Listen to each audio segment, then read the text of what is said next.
So today I'm going to focus on the development and testing of the ChAdOx1 nCoV-19 AZD1222 vaccine.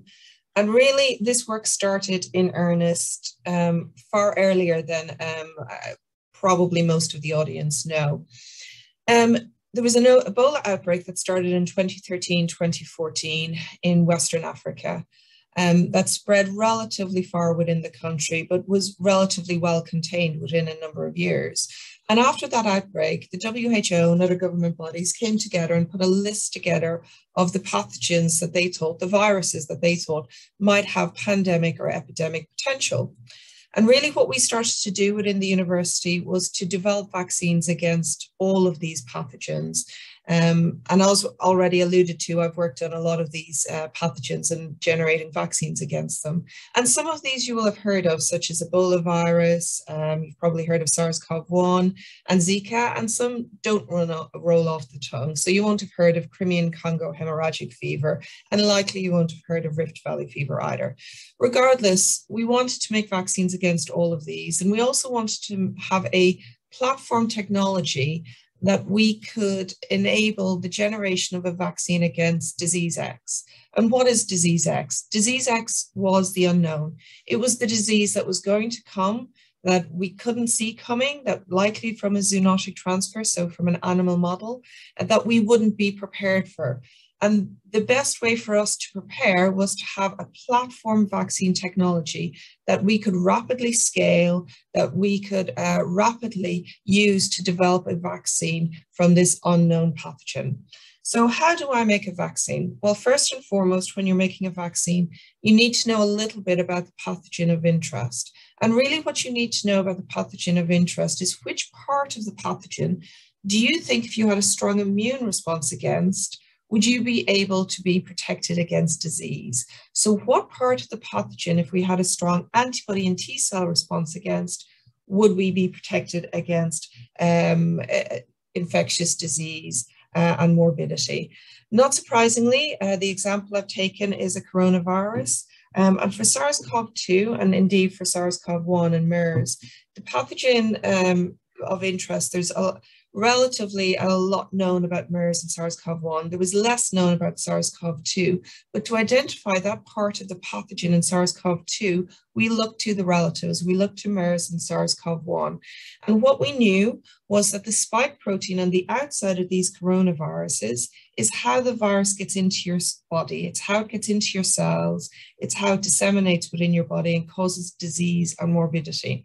And really, if we could make a vaccine that stopped this interaction, that stopped the virus getting into your body, stopped the infection of your cells, then you would be protected against disease. So the natural entry point was to use the spike protein to make a vaccine. So what we do, or what I do, is I take the coding sequence or the recipe for the spike protein, and I stick it into my platform technology. And the platform technology, I've worked on a number of them, but the one that I'm going to focus on today, because of the work we've done with SARS-CoV-2, is the adenovirus platform technology. And what we do is we take the coding sequence or the recipe for the spike protein, we stick it into the backbone of the adenovirus. So that means when you're injected with this vaccine, your body will start to express this very small part of the SARS-CoV-2 virus. So the spike protein will get expressed within your body. Your immune system will recognize it as foreign and mount an immune response. So in effect, adenoviruses act as a Trojan horse, carrying the message or the knowledge to make spike protein within your body. Now, there are some downsides to adenoviruses as a platform technology. So you and I, everybody within this audience, will have been exposed to adenoviruses, human adenoviruses, and they cause certain acute respiratory infections, so a mild upper respiratory infection. But that does mean that we've all got this thing called pre-existing immunity. And pre-existing immunity means that we can rapidly clear the adenovirus from our body. And if you use a human adenovirus as a platform technology, it can mean that you don't get as strong an immune response against your cargo, against the SARS-CoV-2 spike. So we took a different approach. We used an adenovirus that most of us will not have seen. We took a chimp-derived adenovirus and we made it non-replicating. The reason I like chimp-derived adenoviruses and this platform technology, there are many reasons, but one of them is you get high levels of transgene expression. What does that mean in English? It means you get a lot of expression of this spike protein, and that means you can get a strong antibody and T cell response after a single vaccination. And antibodies can be thought of as the first line of defense. They're the part of your immune system that will stop the virus getting into your cells, particularly neutralizing antibodies. They clamp on to the outside of the virus and stop the entry of the SARS-CoV-2. T cell responses can almost be thought of as the second line of defense. So they tend to recognize those cells that the virus has got into and destroy them, target them for killing. So that means the disease you get is less potent. You've got a milder disease when your T cell response kicks in and mediates protection. The other reason we like adenoviruses is they've got a well-established reactogenicity profile. Again, in English, that means we know how much of a punch they pack. We know you're likely to get a sore arm. You're likely to get feelings of a common cold, so a headache. You're likely to feel a little bit uncomfortable or groggy over 2 or 3 days. But it's only a mild cold side effects that you will largely experience. And most importantly, adenoviruses are easy to manipulate and produce. And that means we can get an awful lot of vaccine. And it means that we can get an awful lot of vaccine out to the people who need it. So adenoviruses as a platform technology have all the characteristics that you would like to work with. There's low reactogenicity. They can induce a protective immune response that is long-lived or sustained. And then the practical considerations. You can make adenoviruses at a cost or price point or a cost that means that you can get these vaccines to countries that really need them, low and middle income countries. Adenoviruses are stable, they've got a good shelf life, they don't need extensive cold chain storage, and you can deliver them in a number of different ways. You can deliver them in the arm, you can deliver them up the nose, and there's been work done to deliver them orally as well. This is the type of development process and timeline that we were looking at after the Ebola outbreak, and certainly for the vaccines that I had been working on pre-2019. You tended to take your time designing the vaccine. You then started small. You started in preclinical studies with small animals. Largely, these were mice. You progressed on to larger animals, principally monkeys, only when you had demonstrated in mice that you had good immunogenicity. Once you got good immunogenicity and ideally good data from a challenge model, ideally again in non-human primates, would you progress on to a GMP manufacture? And the reason that you do it in this stepwise fashion is that each of these steps costs a lot more than the preceding step. And we're not talking about an incremental change in price, we're talking about an astronomical change. So by the time you're getting to your phase 3 GMP, you really want to make sure that you have a product that has ticked all the boxes along this way. And this was certainly the development process that we were looking at when we started to make our first vaccine against a different coronavirus to SARS-CoV-2, the Middle Eastern Respiratory Syndrome, or MERS coronavirus. And this coronavirus causes outbreaks largely in Saudi Arabia, but it's not the only place. It has a relatively high case fatality rate of about 34%. That's largely in individuals who tend to work with camels, because camels are the zoonotic reservoir for this pathogen, for this virus. So the virus resides in camels, and those individuals that work in close proximity to infected camels and have comorbidities are more likely to succumb to the disease. So we did what we normally do. We looked at the virus, we tried to identify the part of the virus that if you had a strong immune response against, you might be protected. And again, this was similar to SARS-CoV-2. It was the spike protein we chose. We took the coding sequence from the spike protein of MERS, stuck it into our Trojan horse, our ChAdOx1 platform technology, generated our ChAdOx1 MERS vaccine, and then started small. We started testing in animal models. We tested in mice, progressed on to testing in monkeys, and also did some testing in the zoonotic reservoir in camels. And really, it was based on the results that we got around these animal testing that we progressed on to make a small GMP batch that you could test in humans. We started our phase 1 clinical trial in March 2018 of our ChAdOx1 MERS vaccine. We enrolled 24 participants. We gave them a single intramuscular vaccination. We were able to demonstrate that ChAdOx1 MERS was well tolerated and that there was a significant increase in both antibodies and T cells. And again, this came on the back of the animal work where we demonstrated good immunogenicity and protection in both monkeys and mice. But when we were confronted with the SARS-CoV-2 virus back in early 2020, we knew we needed to go faster. So we looked at the development process and timeline, and we tried to think about how we could approach it differently. So just to reiterate a likely question that I will get at the end and to highlight, at no point did we take any safety shortcuts. We did all the normal safety reporting and regulatory processes that you would do in generating a vaccine across 5 to 10 years. The only shortcut we took was a financial risk. That was the only thing we did. And truth be told, that wasn't me who took the financial risk. It was the UK government, Serum Institute, and AstraZeneca. And what we did was we stacked these development programs. I was largely confident that I could design a vaccine that would be immunogenic in mice.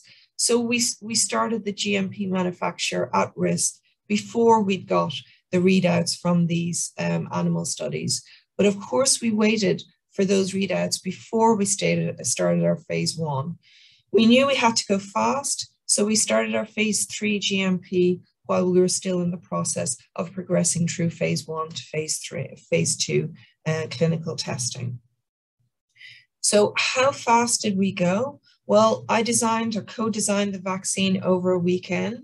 The information that I needed to design the vaccine arrived into my inbox on a late Friday night, early Saturday morning. I got up on Saturday and designed the vaccine over the weekend with a colleague. I thought we were done by Sunday, but actually more data, more sequences of the virus came in. So I chose which sequence we would use in our vaccine. And by Monday, when there was only 41 cases in the world at that stage, we were ready to go to order the reagents to start making our vaccine. So the animal work started in earnest in early February, mid-February. And at that stage, to say we were a small team is an understatement. There was nobody around at that stage to make up the vaccine to start our animal study. So this is a picture of me making up the first doses of vaccine that would go into mice. I handed the vial to my colleague Marta, and she went and vaccinated mice for us. And 9 days later, when the cases were at 80,000, we had a readout from our mice demonstrating that the vaccine was indeed immunogenic. The next couple of months were spent largely on the phone working with collaborators around the world, trying to set up more animal studies.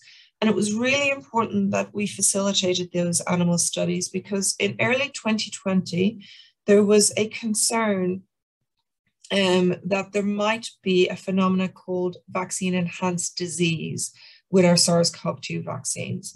And this was largely based on a phenomenon that had been demonstrated to happen with some SARS-CoV-1 vaccines, largely inactivated vaccine, and in some animal models, where animals that had been vaccinated and then exposed to the pathogen, in this case SARS-CoV-1, actually developed worse disease than their unvaccinated cohort or partners. So a vaccine-enhanced disease phenomena had been demonstrated for SARS-CoV-1, and we really wanted to test and see if this was something that might happen with SARS-CoV-2. Largely, this phenomena in the SARS-CoV-1 field was associated with a Th2 type immune response and not a Th1 response. So we set up studies with our collaborators in the Rocky Mountain labs in monkeys and hamsters, ferrets in Australia, mice, monkeys, ferrets, and pigs within the UK to delve into this immune response to see if it was a Th1 or a Th2 response, because again, the Th2 response was associated previously with SARS-CoV-1 with vaccine-enhanced disease. We didn't see that. What we saw in all of these animal models was a Th1 response. But really what we needed to put this concern to bed was the readout from challenge models. So we had some fabulous collaborators in Rocky Mountain labs who had worked up an animal model in record time. And what they were able to demonstrate was that when these monkeys were vaccinated and then challenged with SARS-CoV-2, they did not go on to develop overt disease. And in fact, they were protected against disease. So while all of this animal work was ongoing, a colleague of mine, Kath Green, was driving the manufacture of the first doses of the vaccine ChAdOx1 nCoV-19 in a small facility that we have on the Old Road campus here in Oxford. So that vaccine was released to trial on the 22nd of April. And by the 30th of April, we had agreed to partner with AstraZeneca. And AstraZeneca were fully aligned with our mindset that we needed to get this vaccine out to the world, that we needed to get this vaccine out to countries that low and middle income countries, and that this vaccine should not there should be no profit made on this vaccine during the pandemic. So after the animal data had come in, we were in a position to start our phase 1 clinical trials on April 23rd of 2020. And this is a picture of one of the 2 volunteers who got a vaccine on that day. So what we did was we had our ChAdOx1 vaccine, which should protect you against disease, but we needed to test it, and a placebo, the MenACWY vaccine, which should not protect you against ChAdOx1 mediated or SARS-CoV-2 mediated disease. Within 24 to 48 hours, there was false news stories reporting that our volunteers had passed away. So a lot of time was spent trying to dampen down those false news stories and to demonstrate that both volunteers were fit and healthy. And for the next part of this story, or the next part of my story, I spent large amounts of time on the phone again with collaborators and clinical research organizations globally, but with a focus on the US, trying to get the assay set up so that these volunteers who had stepped forward and been vaccinated, so we could measure their immune responses. We could look and see if they had neutralizing antibodies, whether they had T cells, etc. And the cases at this stage were quite high. They were above 2.5 million. While we were setting up those assays and measuring the antibodies and T cells within the lab from our phase 1 clinical trial, we started our phase 2 clinical trials, and they started really in earnest in June. We have some fabulous global partners that helped these studies really get underway. Suan in Brazil, and Shabir in South Africa, and George Warimi in Kenya. At this stage, when we were starting these trials, the cases were at about 6 million globally. So the first data that we shared with the world was in and around July, and we were able to demonstrate that our vaccine, what we looked at was the safety, tolerability, and the reactogenicity of our vaccine. And what we were able to demonstrate was that the vaccine packed the punch that we thought, the immediate punch that we thought you would have. So you would have pain at the injection site, you would feel a little bit of tenderness, you'd feel a bit uncomfortable for a couple of days, but largely that dissipated within 24 to 48 hours. The first dose packed more of a punch than the second dose, so it was more impactful in that way. And we're also able, through the collaborations we had set up and through the assays that we were running in-house, we were also able to demonstrate that the vaccine was well tolerated. It induced a strong immune response. We were able to induce both antibodies and T cells, but really that a second dose of the vaccine was able to induce higher titers of antibodies and higher titers of neutralizing antibodies. So this was really important because between this and the animal data demonstrating that 2 doses got a higher neutralizing antibody level impacted the vaccine development program such that we started to deliver 2 doses of vaccine to our volunteers. For me, the next part of the story really came a bit later when the cases were quite high at about 46 million. And for me, what I think we needed to demonstrate was that our vaccine worked in the most vulnerable, the most frail, the most elderly individuals, because age had been demonstrated to be a significant risk factor for both morbidity and mortality after infection with SARS-CoV-2. And we were able to show that in older adults, there was a reduced reactogenicity after the first and second dose. So that meant they had a less impactful, less punch, if you like, their arm wasn't quite as sore. The antibody response after the first dose was lower with increasing age, but after the second dose, there was no difference across the age groups. And we were able to demonstrate that we got a good T cell response after vaccination, irrespective of age.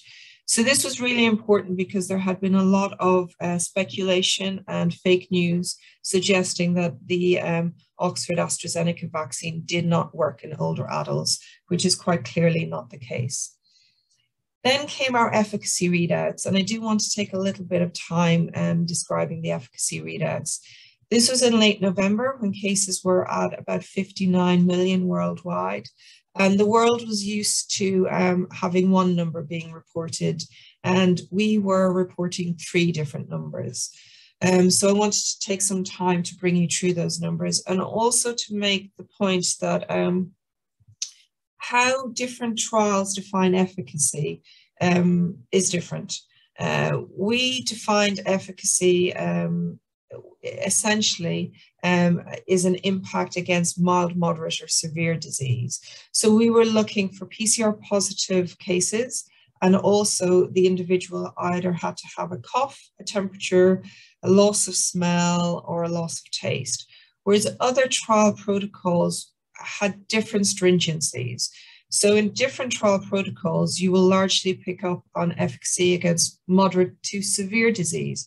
So you need to be mindful if you compare efficacy across trials, if you're comparing the same readouts, because in a lot of cases you won't be because of the way the definition of disease has been set up. So what did we demonstrate? So within the UK, we had 2 cohorts of individuals. The first cohort were individuals who got a half dose of vaccine and then a full dose. And then we had a second cohort who got a full dose of vaccine and a second full dose of vaccine. And the efficacy for the half dose followed by the full dose was about 90%. In individuals who got 2 full doses, the efficacy was about 60%. And these data became, the team were unblinded over the weekend on a Saturday, Sunday, and there was an onus on us to report this data on the Monday, not giving us enough time to really delve into the data to look at why there might have been a difference between these 2 regimes. And given a little bit of time, we were able to demonstrate that the half dose followed by the full dose, there's actually a longer interval between those 2 doses of vaccine. And that longer interval was associated with higher antibody levels and a higher efficacy. But the most important message for me was that our vaccine demonstrated efficacy against hospitalization and death of 100%. And that was the most impactful message of the day for me. So 2020 was a bit of a roller coaster ride for me. Started it in early January with designing the vaccine, co-designing the vaccine over a weekend. Through February until April, really pushed through the animal studies with all the fabulous collaborators we have globally across March, April until July, we were essentially pushing through the trials to enable the demonstration that the vaccine was immunogenic. Then across August, September, October, we were really getting the assay readouts that we needed in place to allow the efficacy determination. The interim efficacy results were announced on the 23rd of November, and we had emergency use authorization by the MHRA by the 30th of December. And we thought we might get a little bit of a break, but then came variants of concern. And truth be told, variants of concern were always going to happen. It's expected that in immune populations, mutations will arise to evade immunity, be that immunity from natural exposure or vaccine induced. We now have a number of variants of concern: alpha, beta, gamma, delta, mu. And I think it's been quite convincingly demonstrated, regardless of the vaccine that you look at. If you look at the neutralizing antibody titers that are induced against the original strain, and then look to see how they fare at neutralization against the different variants, they're reduced. Regardless, we're seeing really good vaccine efficacy in our trials. So we were able to demonstrate that vaccine efficacy was about 70% against the alpha variant. And then the vaccine got out into the real world. And this is some of the data from the UK that I will speak to. Most recently, the Public Health England have demonstrated that the vaccination rollout campaign has prevented over 200,000 hospitalizations. It's estimated to have stopped over 100,000 deaths and 23 million infections. And the vaccines that were largely used in the UK are the Oxford AZ and Pfizer vaccines. And I think the most impactful real-world data for me demonstrating the power of vaccination is this very simple infographic, which was demonstrating the close relationship in cases per 100,000 population and deaths per 10 million with a second wave of infection within the UK, and the decoupling of that relationship with the third wave, the Delta wave. So these vaccines are having a really strong impact in stopping death, even in the face of variants of concern. So it's not all about neutralizing antibodies. But the last slide I want to talk to is something that we in AZ are wholly committed to, and that's supporting equitable access globally. AZ have worked tirelessly getting approvals and emergency use authorizations in over 100 countries to date. There has been more than 1.3 billion doses released for supply to over 170 countries.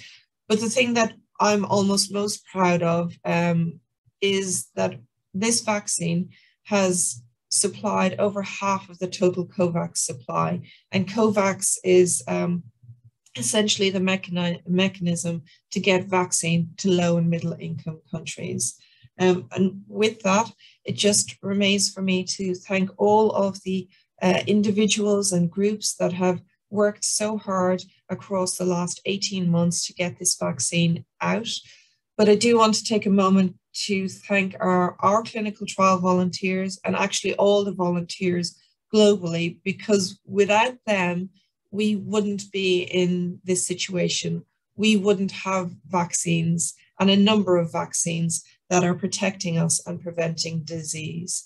And I'll stop there and very happy to take questions at the end of all the talks today. Thank you.